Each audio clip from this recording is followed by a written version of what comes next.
Parashat Ekev, le passouk qui dit Ve'aya Ekev Tishme'un. Et il sera lorsque vous allez écouter les mitzvot. Vous allez les accomplir. Et la Torah poursuit en disant que suite à ça, il y aura plein de brachot. Alors, il y a un grand principe dans la Torah selon lequel, quand il y a marqué Ve'aya, c'est pour nous annoncer une bonne nouvelle. Alors, quelle est la bonne nouvelle qui nous est annoncée ici? La réponse toute simple, c'est que, effectivement, quand c'est marqué Ve'aya ici, c'est pour nous annoncer qu'après, quand on a accompli les mitzvot, alors on aura des brachot, on aura la bonne santé, on aura la réussite, on aura la parnassa, on aura les enfants, on aura le kavod, on aura la terre. Mais, des fois, on ne voit pas tout de suite ces brachot. Et des fois, il y a des gens qui accomplissent les mitzvot, et on voit que leur vie n'est pas forcément évidente. C'est quoi le secret pour voir le bien, on va dire, et ne pas tomber dans le désespoir, dans le yush? C'est Ekev. C'est quoi Ekev? C'est littéralement une cheville. Or la cheville, qu'est-ce qu'elle a de particulier dans le corps? C'est que c'est la fin du corps. Le début du corps, c'est la tête, après on descend, et plus on descend, et plus c'est la fin du corps.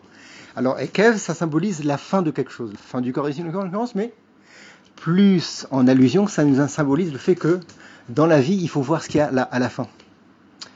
Et c'est ça la réponse à la question. C'est que même si des fois on voit des situations des personnes qui font les mitzvot et malgré tout, ils n'ont pas une bonne vie, on va dire comme ça, extérieurement parlant, et ben si on voit Ekev, la fin de la vie, si on voit que à la fin, c'est tout ça, c'est pour le bien, ils ont passé toutes ces épreuves, ces personnes-là, toutes ces galères, pour arriver à quelque chose de bien, alors là, il y aura le Ve'aya. On comprend bien pourquoi le passouk qui dit Ve'aya, encore une fois, qui annonce toujours une bonne nouvelle.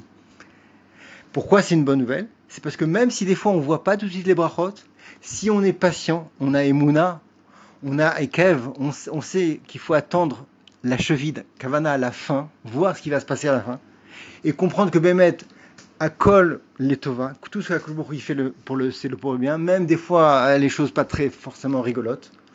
C'est pour faire kapara, c'est pour faire kapara pour soi-même, pour sa famille, pour ses proches, pour le dor, pour toute la génération.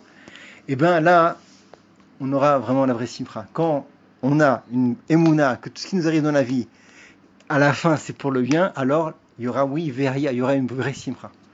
Je nous souhaite d'avoir toujours cette vision, toujours être conscient que il est là, avoir émouna qu'il est là, et même si des fois c'est pas évident de le voir, si on est patient, ce qui est le propre d'un juif, être patient, avoir la émouna, que le il fait pas les choses au hasard, alors je nous souhaite d'avoir toujours la simcha dans notre vie.